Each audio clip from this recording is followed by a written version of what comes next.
Kalau mengambil dari ini, dari bejana misalnya, ya, Masya Allah. Lihat kalimatnya. Tidak harus antum tumpahkan ke wajah begini. Ambil, tumpahkan. Kadang-kadang ada yang bawa gayung, tumpahkan ke wajah, dibeginikan. Tidak. Seperti ini kan. Sikunya dibasuh sampai ke bawah. Itu kurang tepat.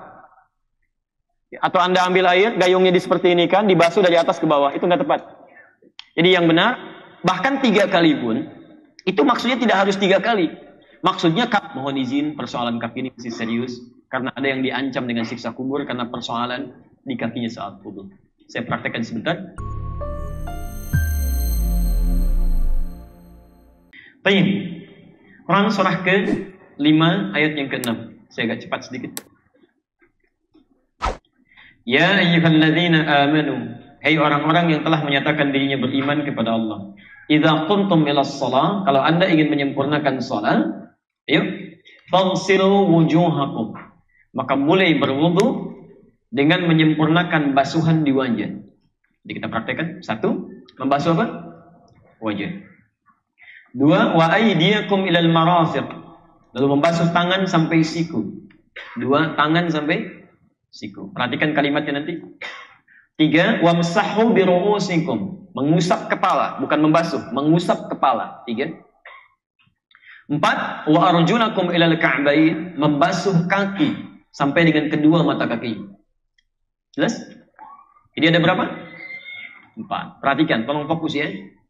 Ketika diminta menyempurnakan wudhu sebelum sholat, Allah menyebutkan 4 anggota pokok dalam wudhu.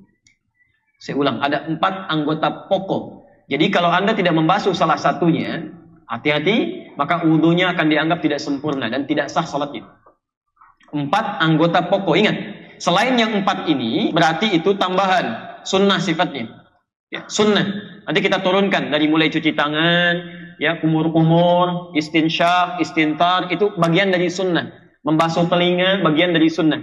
Anda sempurna basuh telinganya, kumur-kumurnya bagus, tapi satu di antara yang 4 ini bermasalah, wudhu Anda harus diulang. Jelas di sini? Baik, saya ulangi. Wudhu jika ingin disempurnakan, yang pokok berapa yang dibasuh? 4, ingat. Baik. Turunan dari sini, hukum turunannya, jika Anda sedang berwudu dalam satu kesempatan, airnya sifatnya terbatas, maka jangan langsung tayamum. Kalau cukup bagi yang 4 ini, maka dahulukan yang 4 ini. Misal di jalan itu kan, air cuma cukup 1 gelas seperti ini, aqua kecil itu. Tapi masih cukup digunakan untuk yang 4 tadi. Dari mulai wajah, tangan sampai siku, usap bagian kepala sampai ke kaki. Maka dahulukan yang 4 itu, tidak harus mengerjakan yang tambahannya. Jelas di sini? Kecuali kalau airnya terbatas, sama sekali tidak bisa digunakan untuk salah satu di antara yang 4 ini, karena keperluan tertentu, maka baru kemudian di situ kita gunakan tayamum. Jelas? Sekarang mari kita coba praktekkan. Baik, kaidah pertama. Saya mulai dari yang pokok dulu ya. Setelah saya jelaskan yang pokok, baru saya tambah dengan yang sunnah. Faghsilu wujuhakum. Basuh wajahmu. Basuh wajahmu. Ibu dan bapak, tolong fokus sebentar ya, karena kita tidak akan mengulang materi ini. Kalimat ghassala dalam bahasa Arab, faghsilu, itu berarti menumpahkan air di tempat yang akan dibasuh. Airnya ditumpahkan. Jadi Anda ambil airnya, kemudian Anda tumpahkan di tempat yang akan dibasuh, di wajah. Jadi bukan ditumpahkan duluan. Anda ambil airnya, kemudian ditumpahkan di tempat yang akan dibasuh. Pertama, disebutkan di ayat ini, faghsilu, ambil air lalu tumpahkan, wujuhakum, di wajah. Batas wajah itu, perhatikan sebentar, dari mulai kening ini, terus sampai ke bawah, bagian belakang telinga sini, ya, jelas? Baik, kemudian sampai ke bawah, yang berjanggut sampai bagian dagu dengan janggutnya. Jelas? Nanti kita terangkan. Termasuk cara menyapu janggutnya. Saya ulang. Dari mulai kening, turun ke bawah, termasuk mata, sini, ya, terus, sampai bagian belakang telinga, di sini. Ya. Baik, sampai dengan ke bawah, ke dagu, termasuk yang punya janggut nanti, termasuk di sana dengan janggutnya. Paham sampai sini? Halo, paham? Baik, kalau sudah paham, mari kita mulai contoh prakteknya. Perhatikan. Faghsilu wujuhakum. Ambil air, tumpahkan di wajah. Bagaimana cara menumpahkan dan membasuhnya? Pertama kita ambil seperti biasa. Ya, tolong jangan berlebihan ya. Tolong jangan berlebihan. Nabi menyampaikan dalam riwayat Utsman bin Affan, Utsman pernah wudu, tadi saya tuliskan ini Al-Bukhari nomor hadis 159, hadis Muslim nomor hadis 256. Ini judul hadis terakhir. Dari sahabat Utsman bin Affan radhiyallahu taala anhu dikisahkan oleh budak beliau atau khadim beliau namanya Hamran. Ya. Kata beliau, karena Utsman bin Affan radhiyallahu taala anhu adalah Utsman bin Affan radhiyallahu taala anhu afragha yadayhi fil ina. Beliau menuangkan air di satu bejana secukupnya. Jadi ada sifat air wudhu itu, sifatnya ada yang nanti tertuang dalam bentuk bejana, mengalir. Ya, bisa dengan keran gitu kan. Ada yang airnya langsung mengalir, ada yang airnya kan di satu tempat yang akan kita perhatikan betul ya. Karena Al-Quran dan hadis mengatakan jangan berlebihan, termasuk dalam menggunakan berwudhu. Jika Anda menggunakan keran misalnya, mohon izin ya, coba cek dulu airnya.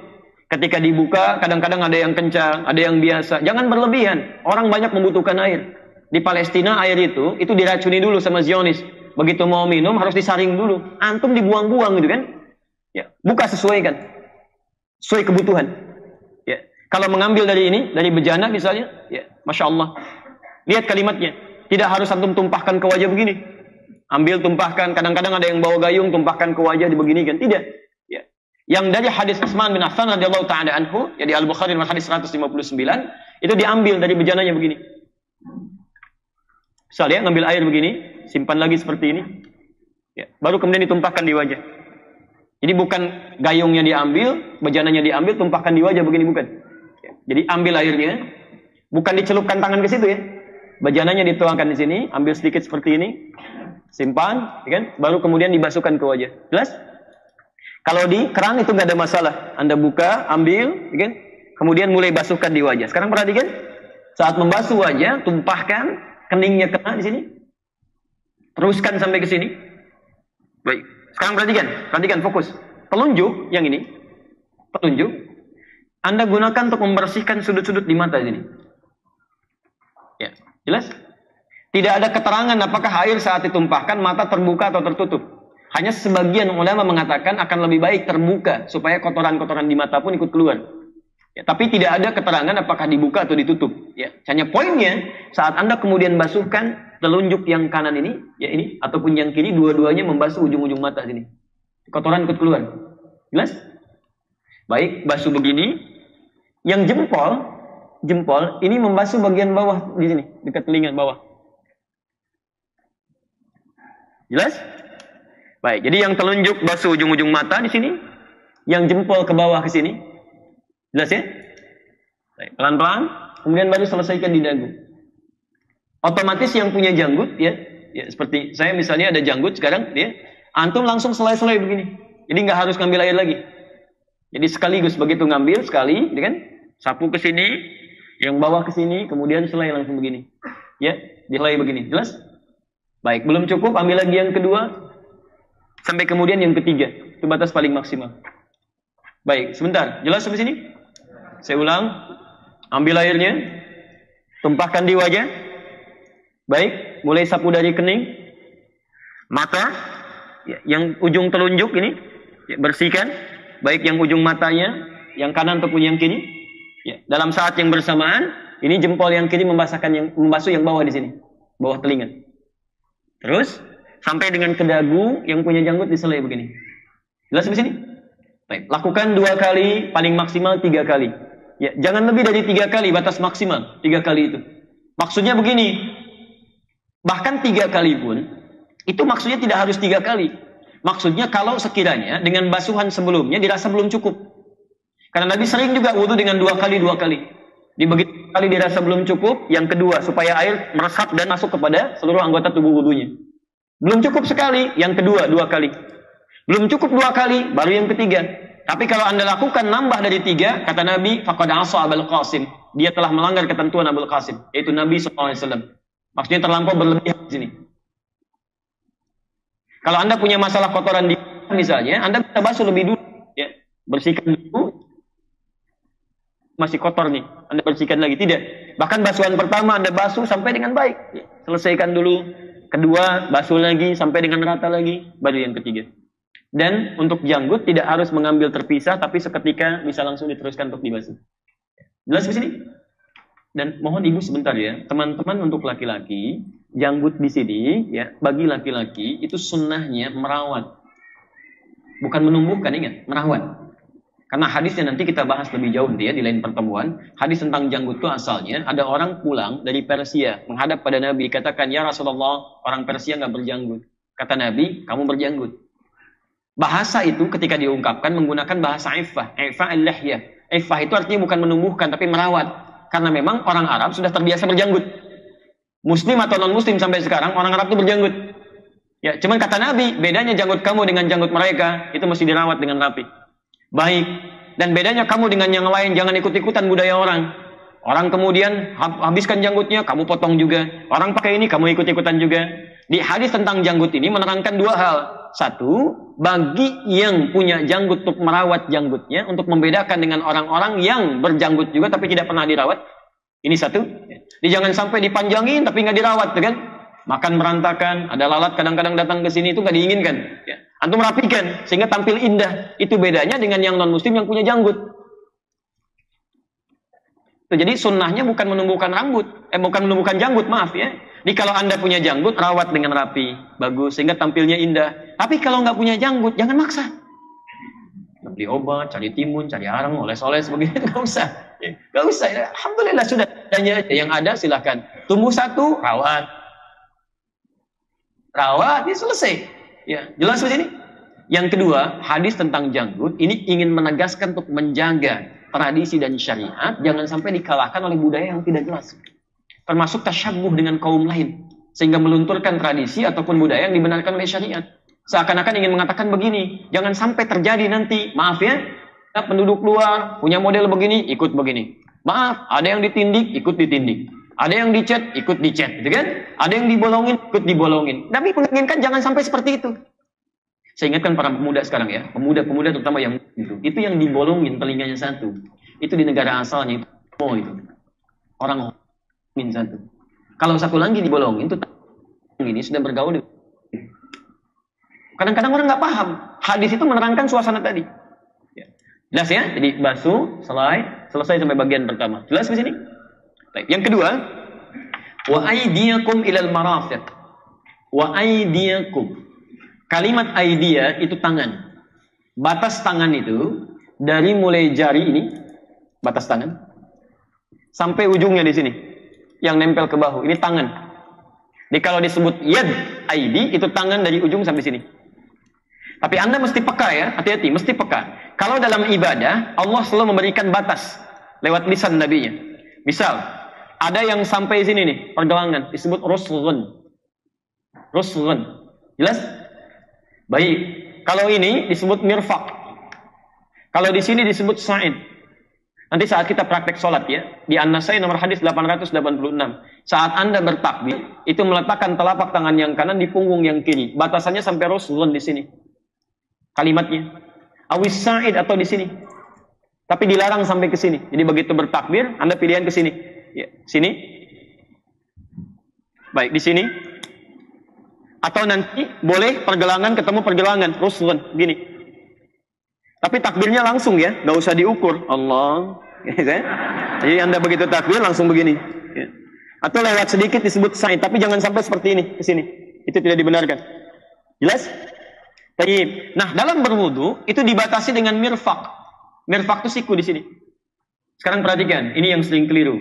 Kalimat Qur'annya faghsilu wujuhakum wa aydiyakum ilal marafiq. Mulai di batas tangan sampai siku. Ingat, tangan sampai siku, ujung jari sampai siku. Ambil airnya, tumpahkan di jari, basuh siku.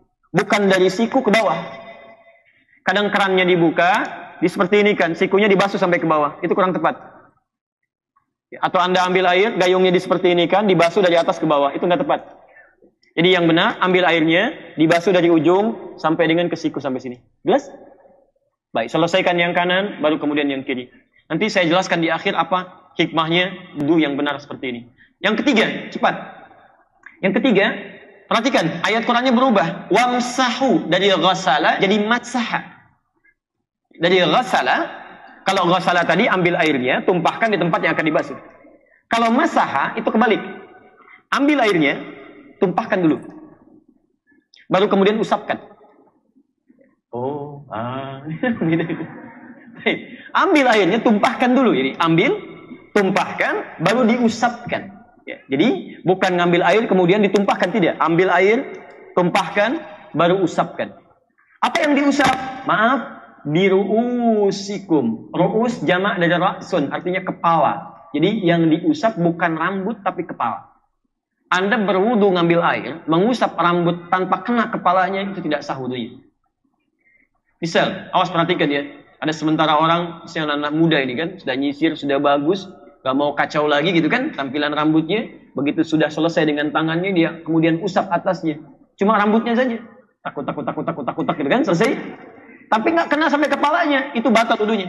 Nggak sah. Bukan batal, tidak sah, dia mesti mengulang. Mesti sempurnakan. Baik, selanjutnya mohon izin sebelum ke kaki, kalimat kepala di situ, kalimat kepala diawali dengan huruf ba. Bi ru'usikum. Ba di sini punya 3 arti. Satu, namanya ba istighraq. Ba yang menunjukkan makna menyeluruh. Jadi Anda misalnya, cara yang pertama ambil airnya, tumpahkan, usap menyeluruh dari depan sampai ke belakang gini. Kembalikan lagi. Jelas? Usap dari depan sampai ke belakang. Yang kedua, bisa berarti ba at-tahdid, at-tab'id ma at-tahdid, menunjuk pada sebagian dengan batas. Batasnya sampai ubun-ubun.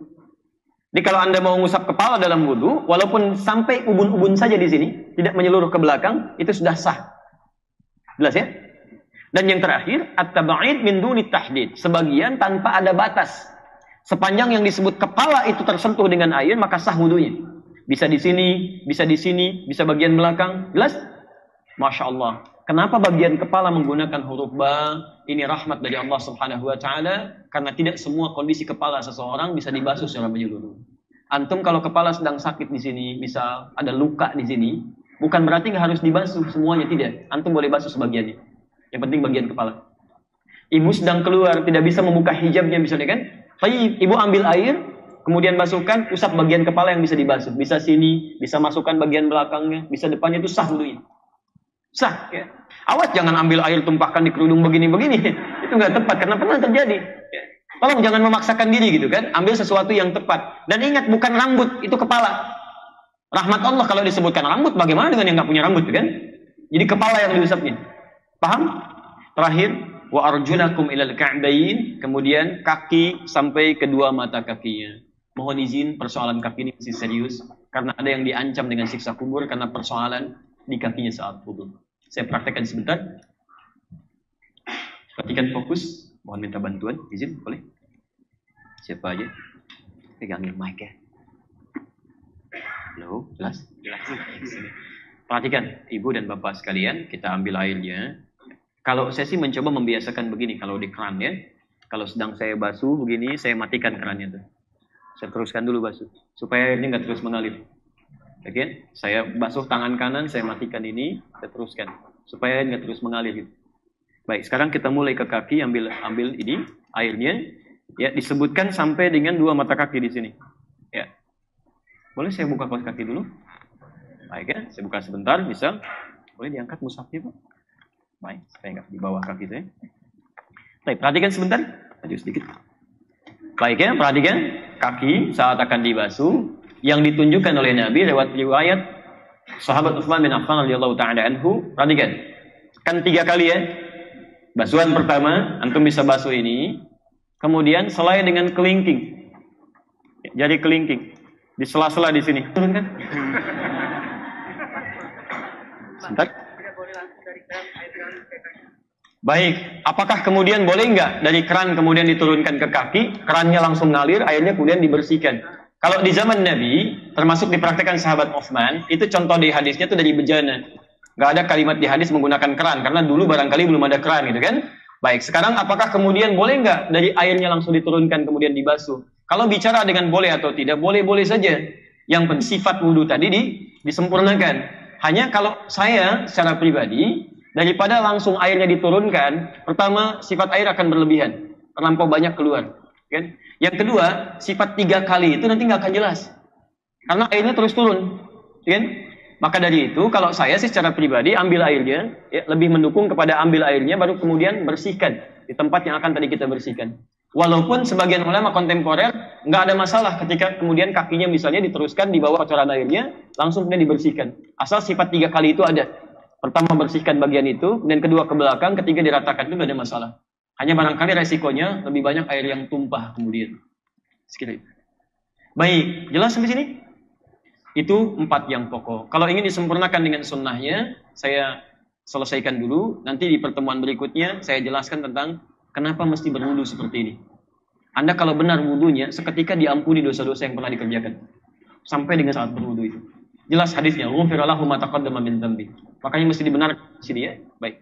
Mulai dengan sunnahnya dulu. Ya. Sunnah pertama itu mulai mencuci tangan dulu. Ya, Anda selai-selai begini. Jelas? Berniat dalam hati, kemudian menyebut nama Allah, bismillah. Bismillahirrahmanirrahim, kan? Mulai Anda berwudu. Baik, saya ulang. Anda ucapkan bismillahirrahmanirrahim, kan? Mulai berniat, basuh tangan. Jelas? Baik, setelah itu mulai dengan berkumur-kumur. Perhatikan cara berkumur-kumur ya. Ambil airnya dan masukkan ke mulut, berkumur-kumur. Nah, saat dimasukkan ke mulut ini ada 2 proses yang harus kita ketahui. Pertama, ada sebagian yang dihisap ke hidung, istinsyak namanya. Anda hisap saja ya. Menghisap ini bagian dari sunnah untuk mengeluarkan kotoran di hidung. Ya, jadi begitu kemudian dimasukkan, keluarkan lagi, namanya istinsar. Istinsyak, memasukkan air sebagian ke hidung sambil diserap, istinsar dikeluarkan. Ya, sekuatnya Anda keluarkan. Ya, kadang sebagian satu misalnya ada yang ditutup untuk mengeluarkan yang lainnya. Jelas di sini? Maksudnya supaya kotoran yang di hidung keluar, bukan supaya masuk air, bukan. Ya, jadi jangan berlebihan juga. Jadi begitu dihisap, cukup sampai ke batas yang di sini supaya kotoran keluar. Paham? Baik. Yang kedua, ini yang tidak kalah penting. Saat Anda mulai berkumur-kumur, disunnahkan juga kalau bisa memungkinkan, itu sambil membersihkan bagian gigi. Mungkin ada sela-sela makanan yang nempel dan sebagainya, yang belum sempat dibersihkan. Kata Nabi, laula an asyqa ala ummati, la amartuhum bisiwak inda kulli shalah. Kalau tidak memberatkan kepada umatku, aku akan perintahkan setiap mau sholat, mereka bersiwak dulu. Siwak ya. Boleh sambil Anda berkumur-kumur keluar, Anda bersihkan misalnya sebagian. Ya, boleh dengan jemari tangannya, atau ada menggunakan misalnya bagian benda tertentu, atau ada kayu siwak, atau mungkin sikat gigi yang tidak menggunakan odol. Ya. Jelas di sini? Baik. Saya biasanya pakai menggunakan bagian dari tangan, jari. Jadi begitu dimasukkan, kumur-kumur, kita masukkan ini, tangan, untuk membersihkan mungkin sebagian makanan yang nempel. Gitu. Jelas ya? Baik. Istinsyak, istinsar keluarkan. Wajah, kita terangkan. Tangan, sudah kita bahas. Kepala sudah kita bahas. Nah, saat membasuh kepala ini disertai kemudian sunnah yang selanjutnya yang terakhir adalah ke telinga. Jelas? Saya contohkan telinga. Ya. Lihat. Cara membasuh telinga. Jari telunjuk bersihkan untuk yang dalam. Jempol untuk yang belakang. Sini. Ya. Paham? Jempol bersihkan bagian belakang di sini, telunjuk bersihkan bagian dalam. Ini orang kalau wudunya benar kelihatan dari telinganya itu. Dulu di Spanyol, guru kami pernah mengisahkan saat di Tripoli, itu saat inkuisisi, ya, pembantaian umat Islam di sana, saat Ferdinand dengan Isabella menyatu, itu yang dicari kata guru kami mudah menemukan orang Islam. Kalau telinganya bersih pasti Muslim. Itu saat dieksekusi, kalau nggak mau dia convert ke agama mereka, itu pilihannya cuma 2, suruh nyebrang laut, meninggal juga di tengah, atau langsung dieksekusi. Cara eksekusinya dipotong dulu telinganya. Ya, itu luar biasa ya. Itu masa-masa dulu yang jadi pelajaran untuk saat ini.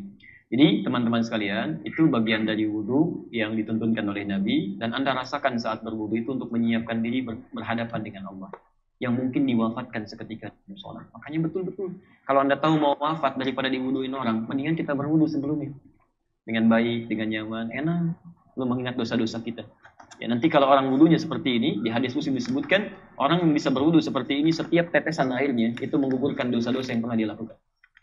Makanya Anda, ketika mulai, saya tutup, ketika selesai Anda berdoa, maka selesai berwudu, maka Anda mulai berdoa.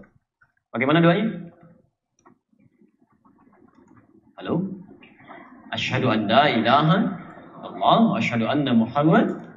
Baik, selanjutnya Allahumma ja'alni minat hadis sahih di At-Tirmidzi, Allahumma ja'alni minat tawwabin wa ja'alni minal mutatahhirin wa ja'alni min ibadikas salihin. Pertanyaan saya, paham gak artinya? Kalau paham artinya, mustahil orang wudu itu akan berbuat maksiat. Mustahil. Lihat kalimatnya. Setelah Anda berwudu, Allahumma ja'alni minat tawwabin. Ya Allah, jadikan aku termasuk orang taubat. Apa hubungan wudu dengan taubat? Apa itu taubat? Udah gak usah ngarang ya. Pelajaran mengarang hanya ada dalam bahasa Indonesia. Baik ya. Taubat itu singkat ya. Taubat itu singkatnya kembali kepada Allah dalam kebaikan. Dengan menghilangkan perbuatan buruk yang pernah dilakukan. Makanya ulama mengatakan orang taubat itu mengakui kesalahan, menyesali apa yang dikerjakan, dan berjanji tidak mengulanginya lagi. Nah, Anda saat wudu itu disebut oleh Nabi itu sedang taubat. Makanya kalimatnya menggunakan wudu.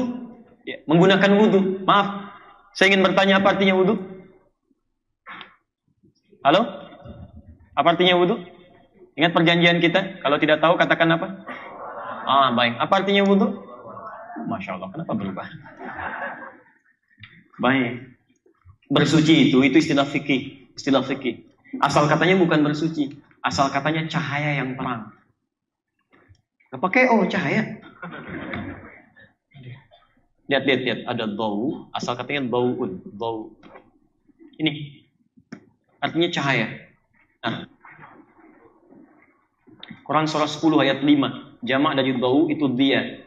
Walladzi ja'ala asy-syamsa dhiya'an wal qamara nura. Dialah Allah yang telah menjadikan matahari punya sinar. Rembulan memantulkan cahaya. Matahari bersinar, rembulan memantulkan cahaya. Bau jamaknya dia. Sekarang fokus, lihat ya. Kalau kalimat ini ditambah lagi dengan huruf lain, waw misalnya di depannya. Bau ditambah waw, jadi wudu kalimatnya. Berubah, jadi begini. Kalau ada waw, itu huruf sebelum atau setelahnya, umumnya kalimatnya harakatnya dhammah. Jadi wudu. Maka rumus dalam gramatikal bahasa Arab, bunyi kaidahnya begini. Ziyadatul mabna tadullu ala ziyadatil makna. Bertambah huruf, maka bertambah maknanya. Bau, sinar yang terang. Ditambah hurufnya wudu, sinar yang sangat terang. Di asalnya, kalimat wudu ini memiliki arti, satu, sinar yang amat terang, atau pancaran yang melahirkan aura kebaikan.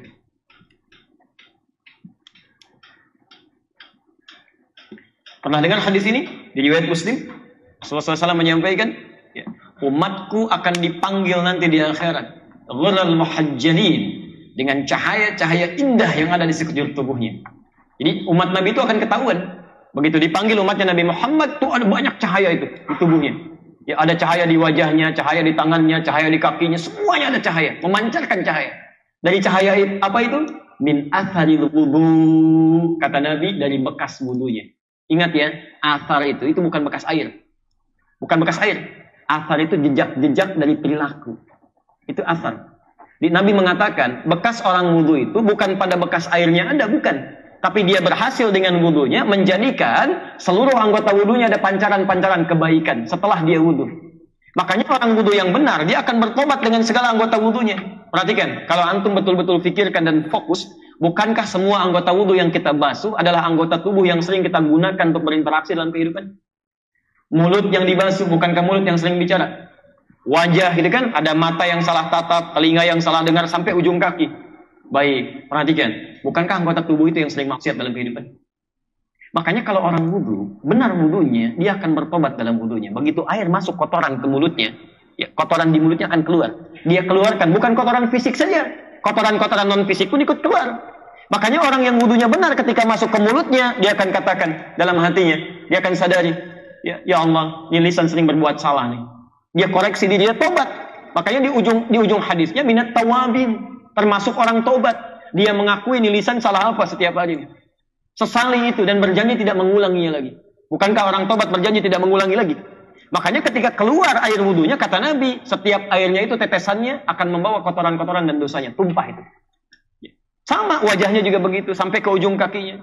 Jadi orang yang wudunya benar ketika dibasuh kakinya, itu kotorannya hilang. Dan dosa di kakinya nggak akan dikerjain lagi. Makanya pancaran kebaikan mengalir dalam dirinya. Begitu menatap baik, bicara sopan, pandangan bagus, tangannya bagus. Mustahil ada orang wudu nggak punya makna ini. Jadi kalau ada orang tiap hari wudu cuma basuh-basuh aja, nggak ada pancaran kebaikan dalam dirinya, itu nggak akan ada cahaya di akhirat. Kan ada cahaya. Basuh wajahnya. Kenapa tidak dielap? Biar menjadi cahaya di akhirat nanti. Masya Allah. Tapi lisannya kotor, telingannya kotor, nggak akan jadi. Maka ketika Anda katakan Allahumma ja'alni minat tawwabin, ya Allah jadikan saya termasuk orang tobat.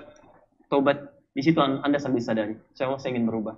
Tangan orang wudu pasti memancarkan kebaikan. Kaki orang wudu memancarkan kebaikan sampai ke ujung kepalanya. Makanya Anda katakan waj'alni minal mutatahhirin. Jadikan hamba orang yang terbiasa menyucikan keadaan diri hamba. Setelah wudu suci, bukan cuma bersih. Kalau bersih itu nadhafah, cuma luarnya. Kalau cuma urusan bersih jangan orang beriman. Jangankan orang beriman, non-muslim pun bisa bersih. Tapi belum tentu tangannya bisa suci. Matanya bisa suci. Sampai dengan ke ujung kaki. Waj'alni min ibadikas salihin. Dan jadikan kamu termasuk golongan hamba-hambamu yang saleh. Itu yang dimaksudkan. Jadi kalau benar wudunya seperti ini, tiba-tiba dia kemudian sholat, diwafatkan oleh Allah. Wafat dalam keadaan sudah taubat, wudunya bagus, dengan pakaian yang paling halal. Kemudian dia sholat. Jelas di sini? Baik, kalau sudah jelas, saya akhiri dulu pembahasan di hari ini. Insya Allah nanti pertemuan berikutnya kita akan lanjutkan dengan fase khusyuk bagian kedua yang akan langsung terkait dengan praktek sholat. Di khusyuk bagian kedua itu kaitannya dengan praktek sholat. Kita akan mulai langsung di pertemuan berikutnya dari mulai takbir bahkan berdiri sampai insya Allah dengan salam. Silabus saya telah turunkan. Ya, Anda jangan merasa kalau sudah wudunya bagus, ya mungkin akan meninggal bisa langsung khusyuk, belum tentu. Sholat subuh 2 rakaat, rakaat pertama khusyuk, rakaat kedua bisa blank lagi. Makanya nanti cara yang kedua ini yang menunjukkan kepada kita bagaimana sifat sholat kita bisa berlangsung dalam keadaan baik. Baik Bapak Ibu sekalian, kami kira itu yang bisa saya sampaikan untuk materi hari ini. Saya ingin pastikan dulu, karena aturan kita, saya tidak menginginkan ada satupun di antara kita berpisah tapi tidak paham yang dipelajari, tidak jelas apa yang diterima, sehingga cukup tidak baik dalam mengamalkan apa yang kita pelajari dalam kesempatan hari ini. Saya ingin pastikan dulu insya Allah, paham materi kita? Jelas? Jelas. Saya mau tanya sebentar, berapa anggota wudu pokok yang harus dibasuh? 4, apa saja? Wajah, kemudian tangan, kemudian baik, mengusap kepala, kemudian kaki, baik. Saya cek lagi selanjutnya, baik. Sholat ditunaikan ringan atau berat? Belum khusyuk juga ya, padahal sudah selesai materi yang disampaikan. Ayo ya berat, baik. Bagi orang yang belum khusyuk, artinya kita harus khusyuk. Khusyuk pertama dimulai dengan baik, menyiapkan diri akan menghadap Allah, mengenakan pakaian terbaik, wudu dengan sempurna, dan merasakan baik, ini adalah salat yang insya Allah siap dipraktikkan. Semoga Allah Subhanahu wa Ta'ala memberikan kebaikan.